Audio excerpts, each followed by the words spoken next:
जय Shri Ram. Mystic path by Pratiksha में आप सभी का बहुत बहुत स्वागत है। और आज का ये वीडियो है बसंत पंचमी को लेके। 23 जनवरी एक बहुत ही खास दिन, जिसका जो आर्टिस्ट हैं, कलाकार हैं, उन्हें साल भर इंतजार रहता है, विद्यार्थियों को इंतजार रहता है। और ये आज का जो वीडियो है, ये इस विषय पर है कि बसंत पंचमी क्यों इतनी खास है। हम सभी सरस्वती पूजा करते हैं, लेकिन उसकी आध्यात्मिक महत्व क्या है, उसका सिंबोलिज्म क्या है, माँ सरस्वती की जो प्रतिमा है, जो तस्वीर है, वो हमें क्या संकेत, क्या सिंबल हमें संदेश देते हैं, उसकी हम बात इस वीडियो में करेंगे। हम कुछ बात करेंगे इस बारे में कि कैसे इस दिन को विद्यार्थी जो हैं वो अपनी फोकस और कंसंट्रेशन को बढ़ाने के लिए मैनिफेस्टेशन कर सकते हैं। क्या रेमेडीज हो सकती हैं जो बच्चों का मन पढ़ाई में अच्छे से लगे। हम बात करेंगे, अगर हीलर्स है, क्रिएटिव फील्ड के लोग हैं, कलाकार हैं किसी भी परफॉर्मिंग आर्ट के, तो वो क्या कर सकते हैं, उन्हें क्या करना चाहिए, क्या नहीं करना चाहिए। जैसे मैं अपने हर वीडियो में बात करती हूँ, क्या करते हैं ये तो बात सब जगह होती है, लेकिन क्या नहीं करना चाहिए उसकी बात भी हम इस वीडियो में करेंगे। तो हम इसको शुरू करते हैं माँ सरस्वती का नाम लेते हुए।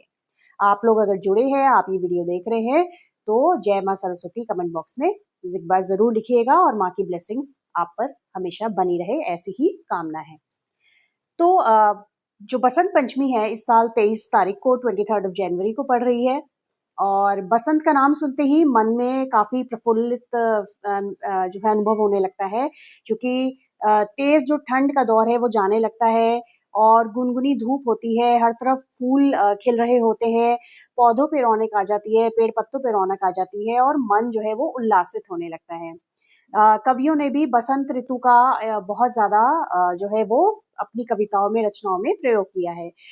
लेकिन अगर हम बात करें, तो बसंत पंचमी केवल माँ सरस्वती के अवतरण का दिवस नहीं है धरती पर। ये तो हम सभी जानते हैं कि इस दिन माँ का अवतरण हुआ था, लेकिन सही मायने में कहिए तो ये चेतना जगाने का, ये अपनी माइंड की क्लैरिटी डेवलप करने का एक सुनहरा अवसर होता है।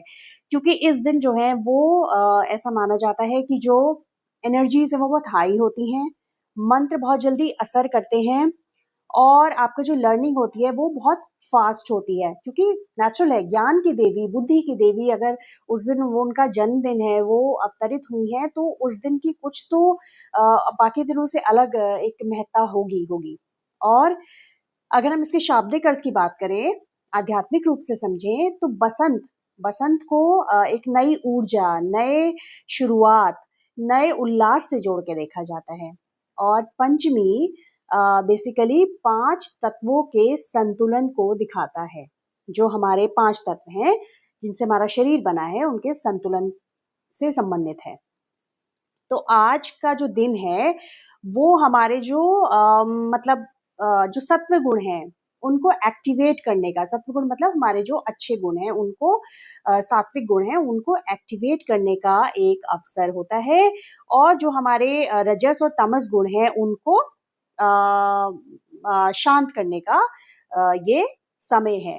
और जब हमारे रजस और तमस गुण शांत हो जाते हैं, तो हमारे माइंड में क्लैरिटी आने लगती है, हमारा फोकस बढ़ जाता है, हम जो है डिसीजन अच्छे ले पाते हैं, सही से ले पाते हैं, क्योंकि डिसीजन मेकिंग अगेन जो है वो हमारी माइंड की क्लैरिटी पे डिपेंड करती है।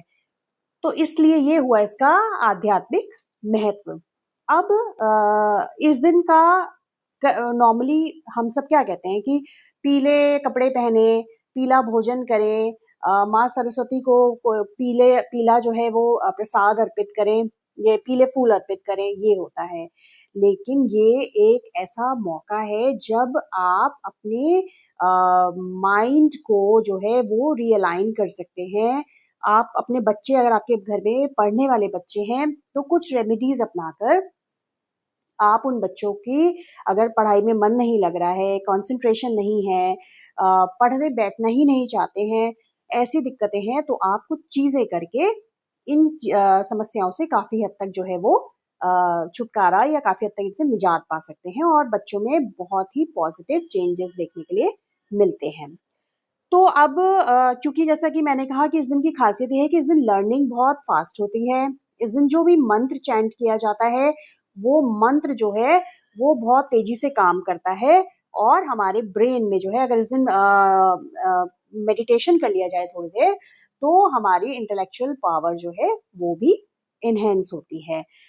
तो अब और अगर हम माँ सरस्वती की प्रतिमा के सिंबल्स की बात करें, सिंबोलिज्म की बात करें, तो इसलिए भी इसको समझना जरूरी है कि जब आप ये समझेंगे तभी आप समझेंगे कि इस दिन पे हम क्या क्या अचीव कर सकते हैं। आपने देखा होगा माँ सरस्वती श्वेत वस्त्र धारण करती हैं, and white is the color of purity, white is the color of clarity, ego free wisdom।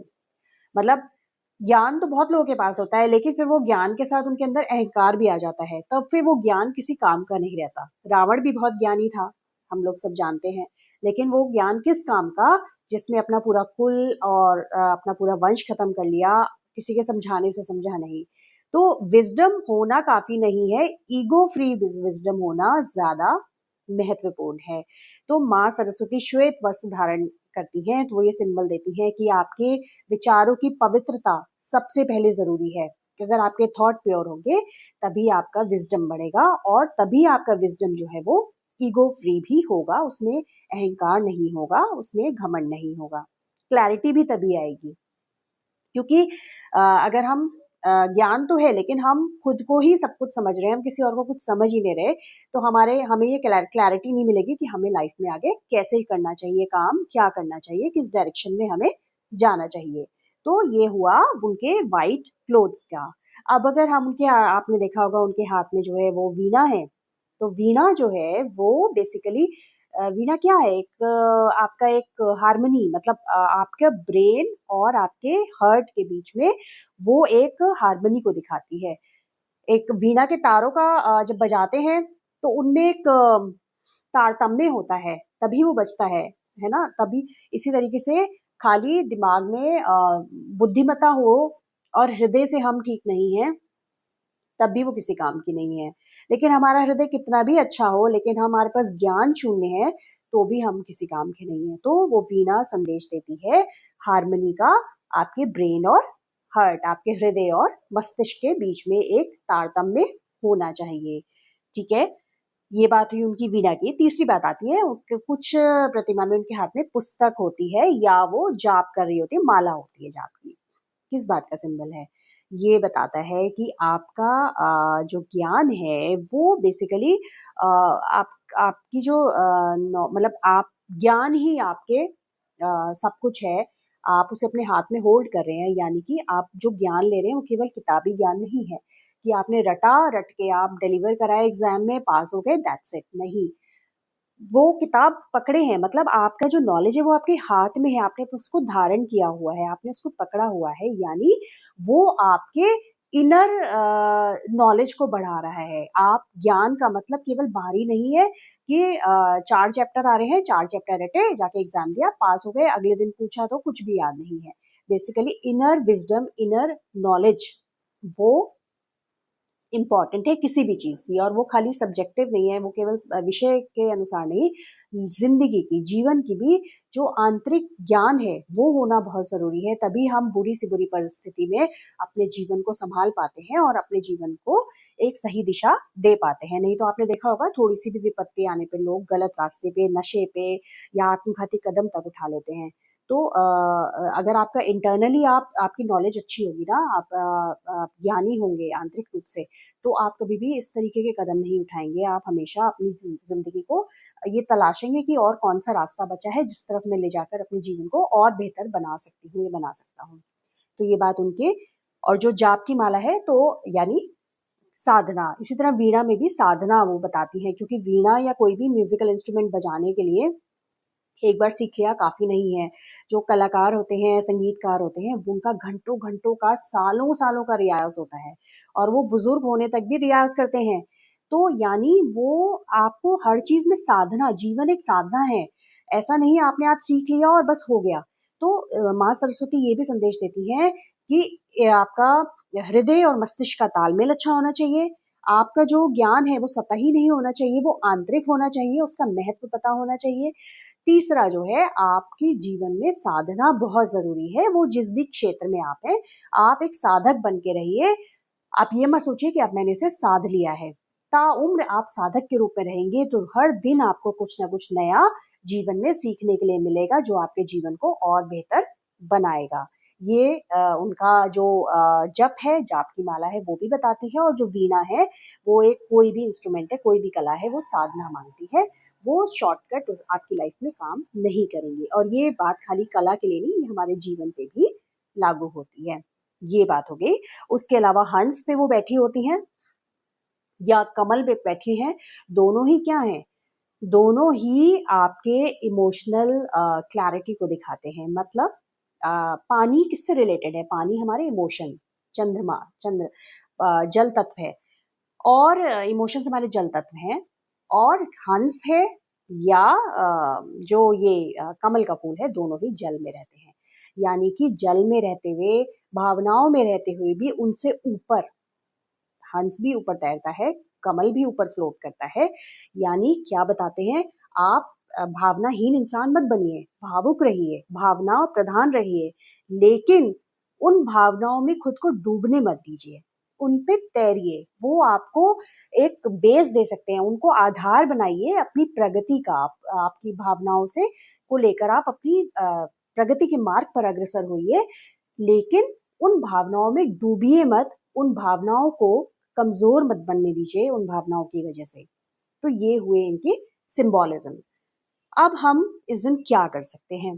तो एक तो अगर आपके घर में कोई छोटा बच्चा है जो अभी पढ़ने स्कूल नहीं जा रहा है, लेकिन वो उस एज पर है कि इस साल आप उसका एडमिशन कराने का प्लान कर रहे हैं, तो कल उसको, मतलब ये बसंत पंचमी वाले दिन, आप उसको एक तो जरूर एक कॉपी या कलर्स, क्रेयॉन्स या कोई पेंसिल खरीद के उसके हाथ से जरूर आप ओम लिखवाइए। ओम जरूर लिखवाइए। इससे ये विद्या आरंभ करने के लिए एक बहुत ही खूबसूरत, बहुत ही शुभ दिन माना जाता है। तो स्कूल तो जब जाएंगे तो जाएंगे, अप्रैल से जाएंगे, लेकिन अगर आप कल इस दिन बसंत पंचमी के दिन ये करवा देंगे, तो ये एक माँ की बहुत अच्छी ब्लेसिंग आपके बच्चे पर रहेगी। दूसरी चीज क्या है कि जो पढ़ने वाले बच्चे हैं, जिनका मन पढ़ाई में नहीं लगता है, तो वो आप क्या कर सकते हैं कि बच्चे की जितनी भी कॉपी किताबें हैं, या फिर जो सबसे डिफिकल्ट सब्जेक्ट बच्चे को लग रहा है, जिसमें बच्चा बहुत परफॉर्मेंस डाउन होती जा रही है, या फेल हो रहा है, या बिल्कुल पढ़ना नहीं चाहता है, तो इस दिन सुबह को स्नान करने के बाद, ये तो हम सब जानते हैं पीले वस्त्र पहने ये होना चाहिए, लेकिन माता सरस्वती को आप पीली एक चौकी पे पीला कपड़ा बिछा के उनको वहां पे स्थान जो है वहां पे उनको स्थापित कीजिए। और उसके बाद उन्हें उनके सामने वो किताबें, सभी किताबें, या जिसका आपको लगता है बहुत बड़ा चैलेंज है, वो आप माँ के सामने रखिए। एक कटोरी में आप केसर का घोल बहुत गाढ़ा सा बना लीजिए। केसर नहीं है कोई बात नहीं, आप हल्दी ले सकते हैं। हल्दी भी नहीं है तो केसर चंदन आजकल मार्केट में मिल जाता है, आप वो ले आइए। उसको घोल के सभी किताबों पर आप जो है एक छोटा सा तिलक लगा दीजिए, ठीक है। और वहीं पे माँ के चरणों में मोर पंख, वो आप अर्पित करिए। और सरस्वती पूजा के बाद, माँ की पूजा करने के बाद, उन्हें पीला भोग लगाने के बाद, वहां पे या तो ओम सरस्वती नमः का आप बच्चा 11 बार भी कर लेगा तो बहुत है, अदरवाइज 108 टाइम एक माला करना तो बहुत अच्छा हो जाएगा। बच्चा नहीं कर पा रहा है तो मदर या फादर कर सकते हैं एक माला, ये कर दीजिए। या फिर या देवी सर्वभूतेषु विद्या रूपेण संस्थिता नमस्तस्ये नमस्तस्ये नमस्तस्ये नमो नमः। या देवी सर्वभूतेषु बुद्धि रूपेण संस्थिता नमस्तस्ये नमस्तस्ये नमस्तस्ये नमो नमः। ये दोनों जो हैं चैंट आप जितनी बार करवा सकते हैं बच्चे से, उतना अच्छा रहेगा। और उसके बाद वहां से जब कॉपी किताबें आप उठाएंगे, तो किसी भी एक नोटबुक में जो टफेस्ट सब्जेक्ट बच्चे को लग रहा है, उसमें वो जो मोरपंख आपने माँ के चरणों में रखा था ना, उस मोरपंख को उस नोटबुक के अंदर आप रख दीजिए। और देखिएगा इस बार की एग्जाम्स की परफॉर्मेंस में उसका कितना बेटर आपको रिजल्ट देखने के मिलेगा। बट प्रैक्टिकल एक्सपेक्टेशन रखिएगा। ऐसा नहीं कि बच्चा 50 पे चल रहा है और आप सोचें कि ठीक है मोरपंख रखते ही 90 हो जाएगा, नहीं। पॉइंट है कि बच्चे का कंसंट्रेशन बढ़ने लगेगा, बच्चे को याद होने लगेंगी चीज़ें और वो पढ़ने से जो भागता है वो चीज़ बेटर होगी, वो पढ़ने बैठेगा। एक तो ये हो गया रिचुअल। उसके अलावा एक आप क्या कर सकते हैं कि अगर आपके घर में कोई म्यूज़िकल इंस्ट्रूमेंट करते हैं, कोई कलाकार हैं या आप लेखक हैं, तो आप एक अपनी कलम को या जो म्यूजिक इंस्ट्रूमेंट है, चाहे वो आपका कैसियो हो, तबला हो, गिटार हो, सितार हो, जो भी अगर है, वो भी माँ सरस्वती के आगे रखिए, उस पे भी तिलक करिए और उस दिन जो है उससे जो है आप जो है सरस्वती वंदना जरूर एक बार कोशिश कीजिए कि 1 आध मिनट के लिए आप उस पे प्ले करें। और कलम है तो कलम को भी आप अपना वहाँ पे तिलक लगा दीजिए और माँ के चरणों में अर्पित कीजिए कि माँ आप इस कलम के जरिए मैं जब भी कुछ लिखूं तो मैं क्लैरिटी के साथ लिखूं, मैं निर्भीकता के साथ लिखूं और मैं अच्छा लोगों के हित में कुछ जाए ऐसा कुछ लिख पाऊं। इस तरीके का आप वहाँ पे जो है वो प्रार्थना कर सकते हैं। और साथ ही अगर आप चाहते हैं कि बच्चे का बिल्कुल ही कंसंट्रेशन नहीं है तो आप 11 मोर पंख ले आइए और 11 मोर पंख को आप किसी मतलब मौली होती है ना, मौली से आप एक साथ बांध दीजिए और बांधने के बाद बच्चा जिस कमरे में पढ़ाई करता है उस कमरे में उस बच्चा जिस तरफ बैठता है उसकी लेफ्ट हैंड साइड वाली वॉल पे आप उस मोर पंख को जो 11 मोर पंख हैं उनके बंच को आप वहाँ पे हैंग कर दीजिए। तब भी आपको बहुत से फर्क बच्चे में महसूस होगा कि बच्चा पढ़ाई में काफी फोकस कर रहा है। और इस दिन घी का दीपक जरूर जलाइएगा माँ के आगे। घर में अगर माँ सरस्वती की प्रतिमा नहीं है तो आप मंदिर जा सकते हैं या जहाँ कहीं पूजा पंडाल है वहां जरूर जाइएगा, उन्हें पीला भोग अर्पित कीजिएगा। क्या नहीं करना है, पहली चीज तो ये है कि केवल बहुत बार ऐसा होता है कि केवल डेकोरेशन पे ध्यान दिया जाता है, भावना नहीं होती है। भावना के बिना कुछ भी नहीं है। डेकोरेशन एक बार को नहीं हो पाएगी कोई बात नहीं, लेकिन आपका वो कनेक्ट माँ के साथ होना चाहिए। आप जिसमें वहाँ बैठ रहे हैं तो वो माँ से ऐसे बात कीजिए जैसे आप अपनी माँ से करते हैं, कुछ मांगते हैं, कुछ निवेदन करते हैं, अपनी माँ की तरह ही उनसे कहेंगे तो पूरा होगा। लेकिन अगर केवल इसे एक रवायत के तौर पे देखेंगे, क्या सरस्वती पूजा है, सब लोग पीले कपड़े पहन के घूम रहे हैं तो मुझे भी घूमना है, और तब फिर आप ठीक है पहन लीजिए, कोई प्रॉब्लम नहीं है। लेकिन अगर आप मैनिफेस्ट करना चाह रहे हैं, अगर चीज़ों को आप माँ से कनेक्ट होना चाह रहे हैं तो आप इस तरीके से नहीं हो पाएंगे। दूसरी चीज़ ये है कि इस दिन आप पूजा भले ही ना करें लेकिन कोशिश करिए कि नॉनवेज बिल्कुल ना खाएं। कई लोग हैं जो पूजा नहीं करते हैं, तो इस दिन एटलीस्ट आप नॉनवेज तो त्याग सकते हैं। अगर संभव हो सके तो आप 5 मिनट के लिए सही माँ सरस्वती के मेडिटेशन में बैठिएगा, जिसका वीडियो मैं यहाँ सरस्वती पूजा से रिलेटेड मेडिटेशन अपने चैनल पे भी डालूंगी। आप चाहें तो उसके साथ भी आप मेडिटेट कर सकते हैं। और साथ ही इसमें सबसे खास बात यह है कि इस दिन आपको सबसे पहले अपने मन को शुद्ध रखना है, किसी से जेलस नहीं रखना है, किसी की बुराई नहीं करनी है, किसी का बुरा सोचना भी नहीं है, क्योंकि माँ जो है वो शुद्धता और जो शुचिता की देवी है। अगर आपका मन साफ नहीं है फिर आप कितने ही रिचुअल कर लीजिए, कितना ही पूजा पाठ कर लीजिए, वो सब ऊपरी है, माँ उसे स्वीकार नहीं करती है। तो विचारों की शुद्धता इस दिन सर्वोपरि है, उसका आपको बिल्कुल ध्यान रखना चाहिए। तो आई होप कि ये वीडियो आप लोगों को हेल्प करेगा। और अगर कोई क्वेरी है तो आप कमेंट बॉक्स में बिल्कुल कमेंट करके पूछ सकते हैं, मैं उसका जवाब ज़रूर दूंगी। और वीडियो को लाइक करिएगा, चैनल पे नए हैं तो सब्सक्राइब कीजिए, इस तरीके के और वीडियोस यहाँ आते ही रहते हैं। तो मिलते हैं अगले किसी वीडियो में। जय श्री राम।